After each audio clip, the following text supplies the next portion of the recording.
My Game Week 10 wildcard draft is this close to being confirmed. I just have a few final decisions to make. And spoiler alert, one of those includes not owning Son. I know it sounds crazy, but I will discuss it in this video. So as always, please do consider dropping a like on this video and smashing that subscribe button. I'm aiming for 11,000 subscribers before the Game Week 10 deadline. I know you legends could do that. So without further ado, let's get into this Game Week 10 wildcard. First up, we have the goalkeepers in this wildcard team, and I have made my first change to my previous wildcard draft in selling Matt Turner for Brentford Strakosha. Now, let's be honest with you, I don't think Strakosha is necessarily going to become Brentford's number one, because quite frankly, both goalkeepers are terrible in that team.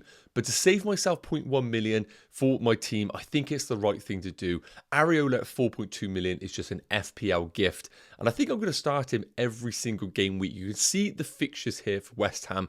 I'm pretty happy to have him long term as my number one goalkeeper. Yes, if I had the funds available, I could go to Matt Turner of Nottingham Forest. But realistically, I don't see many games where I want to play Matt Turner. And of course, there is the expectation of him to potentially lose his place later down the line, as they have a very good backup goalkeeper. So the way I look at it is, if I think Matt Turner is going to lose his place eventually, I might as well just spend less on a goalkeeper that's already lost his place. So for that reason, I'm pretty locked in on Strakosha and Areola as my goalkeepers. Moving straight into the defence, and there's been a few changes here and also some deliberations that I still need to make in this defensive line. So first up, who are the essentials in this team? Well, Matty Cash, Gabriel and Tsimikas have been in every single one of my wildcard drafts, and I don't see a world where I'm not going to own them. I think Cash, I've had him for a few game weeks now. I've accumulated value, and with the fixtures coming up for Aston Villa, they're too good to ignore. And with Matty Cash playing either right back or right wing, he is just a gift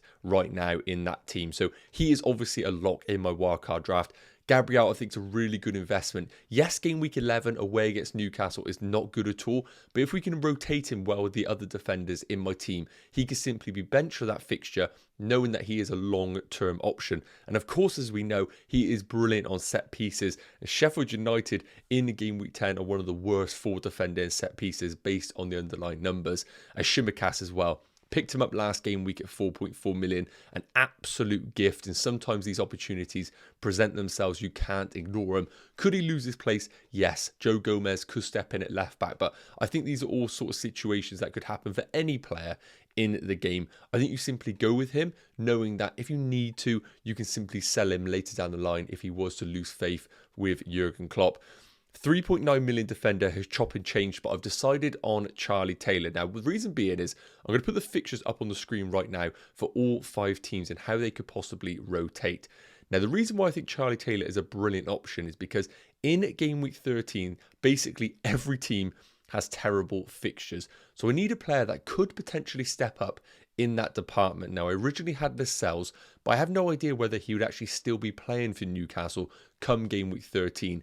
And I can't lie, most 3.9 options are massive rotation risks. But I think there is a chance Charlie Taylor will retain his place in the team once he does return from suspension. Game week 13 at home against West Ham is as good as it gets outside of the teams that I already own right now.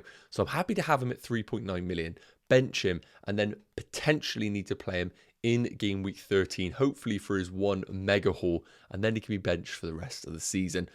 But the 5th defender spot is the one that I'm really debating right now. So obviously, I've already got the rotation schedule on the players here. Already in game week 10, I'm automatically picking Gabriel, Cash, and of course Tsimikas. They select themselves, and I'll always be playing a back 3 effectively. Looking at game week 11, Gabriel will be benched, and I will simply start Cash, Tsimikas, and then I would start Guy in this situation. And then in game week 12, Gabriel picks himself, Cash picks himself, and effectively I'd play Tsimikas as well, even though he is red on that ticker there. Guy is a good option, but I'd rather go for the upside that Tsimikas brings. So the big debate right now is in game week 13, I'm going to need Mark Guy because Cash and obviously Tsimikas are terrible over that period. But the one question mark I do have is Cash's fixtures start to turn around game week 13. And maybe I don't even need someone like a Mark Guy to step in over that period because I'd simply downgrade or sideways move Matty Cash to a better option in FPL.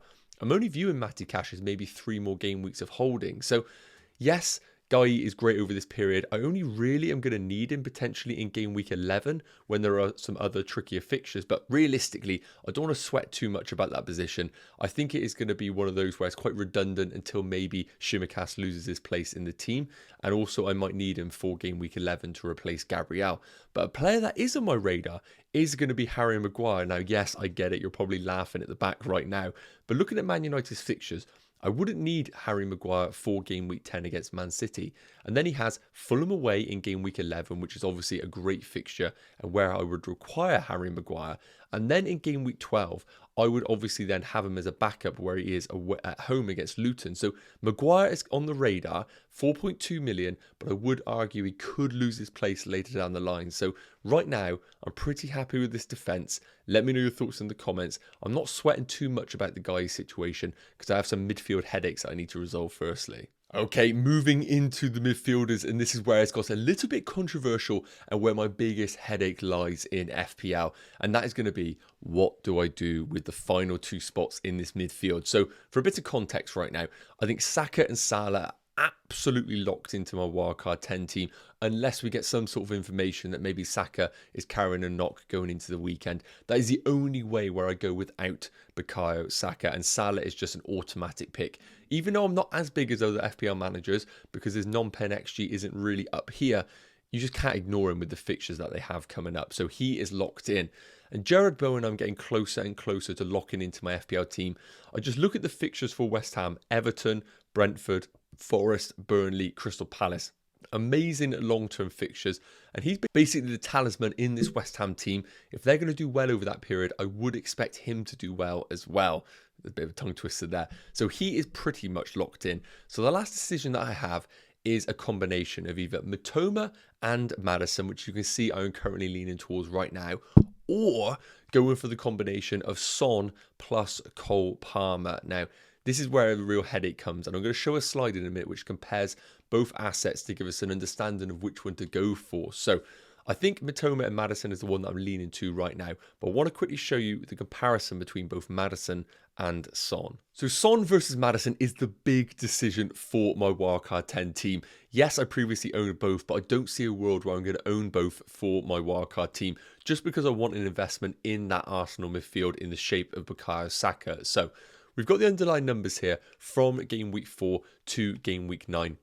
And the reason why I've picked that period is because it's when Son has played as a forward. And that's the information that we really care about because we get a truer idea of how they are both playing in this system. So based on per 90 minutes, there's no surprises here that Son leads the way for goal threat. XG per 90 being 0.71, better than Maddison's 0.27. His shots is better, shots in the box. And it's worth noting, since Son has been playing as a forward, Maddison's shots in the box have significantly regressed. So we're not seeing him pick up those positions in the box that we saw previously when Son was playing on that left-hand side, as Maddison was playing a bit more of a twin forward alongside Richarlison. So that's quite important to note over this period. But of course, chance creation is where Maddison thrives. 0.54 goal assists so far this season, 0.43 expected assists, and the attempted assists and big chances created are also in his favour. Now looking at the fixtures coming up, they're pretty mixed. Palace away can be quite stingy. I'm not expecting a huge score there. Then Chelsea at home, we've seen that defensively they can actually be quite tough to beat. Then Wolves away, again, very difficult to predict what that outcome would be. Then Villa, which I think is a Son game 100%, followed by Man City and West Ham. Now, it's worth noting, Maddison has returned in all of his away games so far this season. Son's done very well himself, but it is worth noting that Maddison does seem to thrive somewhat in these away games, and the same applied back in last season in that Leicester team. I have no understanding why, but it is just worth noting that. So, looking at the numbers, looking at the fixtures, looking at the assets, I am not sitting here saying that Maddison is a better option than Son. If budget was no option, I 100% would pick Son. And do I expect Son to outscore Maddison over this period? I really do. And this is where my headache comes, because it isn't necessarily do I prefer Son or Maddison, it's do I prefer Son plus Palmer or do I prefer Maddison plus Mitoma? And the thing that I think right now is Yes, I think Son will outscore Maddison, but do I think he will absolutely blow him out of the water? No. Whereas, do I think Mitoma could outscore Cole Palmer with quite a significant difference? And I think the answer is yes. Now, speaking of Cole Palmer and Mitoma, because this is the other deliberation that I need to have, I want to get an understanding as, is one of these just absolute FPL value? And I'm not talking about it. So, looking at Cole Palmer's underlying numbers, of course, it is a smaller sample size because he's only recently been integrated into the Chelsea team. You can see he is winning in the XG department per 90, 0.63. But I do want to make a note, he has taken 2 penalties over this period. His non-pen XG per 90 is actually 0.25. So it is actually worse than Mitoma's. But we need to remember, it's never a bad thing. Being the penalty taker in a team is something that Mitoma doesn't have. So even if Cole Palmer has a terrible game and they get a penalty, he could step up and get a 10-point haul. And that is a big factor when we are looking at these sorts of players. Looking at the shots in the box, Mitoma just nicks it. Shots just in Cole Palmer's favour. And when it comes to chance creation, very, very similar. But Cole Palmer is just leading the way for expected assists per 90 at 0.32. And also in the attempted assists. Looking at the touch heat map as well for both. Cole Palmer, as we note, coming off that right flank, picking up the ball in the half spaces, trying to be the creator in this Chelsea team. And that's the big thing that I want to note.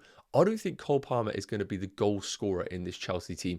I think he's going to pick up a lot of assists. His goals will come in the shape of penalties. And yes, he might get a couple of goals in open play. But looking at the touch heat map for Mitoma and the general underlying numbers, I feel a lot more confident that Mitoma is actually going to be scoring open play goals. And looking at the fixtures that they do have, I'll put them up on the screen right now. Those Brighton fixtures are so hard to ignore. Fulham, Everton, Sheffield United and Forest as a block of 4 are as good as they can get. Whereas Chelsea's, on the other hand, I think Brentford at home is okay, but I don't ever think Brentford are going to get absolutely battered. Then Spurs away, Man City at home, Newcastle away, Brighton at home. Really tricky fixtures over this period. And could we see Cole Palmer in and out of that Chelsea team? I think there's a situation where it could happen. We could see Pochettino play Nicholas Jackson down the middle. Then that takes one of those 3 that played last week out of the equation. And I think that means minutes for Cole Palmer could be a risk later down the line. And I want a player that I know is going to play consistently over this period. So because of that reason, I think I'm leaning towards Mitoma and, of course, then the combination of Maddison. But let me know in the comments, which one would you go for? Right then, and last up, a very quick section regarding the Game Week 10 wildcard forwards. And this hasn't changed since day one. Watkins, Haaland and Mabama. Now, if I have a bit of cash in the bank, I would look to upgrade Mabama to Archer of Sheffield United, but I can't lie, Mabama playing 0 minutes or Archer playing 90 is basically the same thing with the way that Sheffield United are playing right now, but it does always help to have a playing player on the bench. So I might make that move later down the line, but this is how the Game Week 10 wildcard team is looking right now. As I said, I'm pretty close to locking it in. The big deliberation I have right now is watching Brighton in their Thursday night Europa League fixture to see how Mitoma gets on. Could we see some fatigue from Brighton in general or rotation? And of course, really nailing down whether I can live without Son. I know that Son is the better option. I'm not denying that at all. But is Son plus Cole Palmer going to massively outscore the combination of Mitoma and Maddison? And currently, I prefer the combination of these two rather than Son and Palmer. But please do let me know in the comment section. I really value your input and it'd be great to hear what you would do with that combination headache. Yes, guys, okay, that is going to wrap up today's video. I really hope it's provided some value for those, especially that are on a Game Week 10 wildcard. Let me know what your current draft is in the comment section, or of course, if you have any general questions leading up to the deadline, you know that I'm always available in those comments. That just leaves me to say thank you so much for tuning in. If you can drop a like and smash the subscribe button, I am always massively grateful, and I will see you guys on the deadline stream tomorrow. Remember, it's a Friday deadline. Take care. Cheers.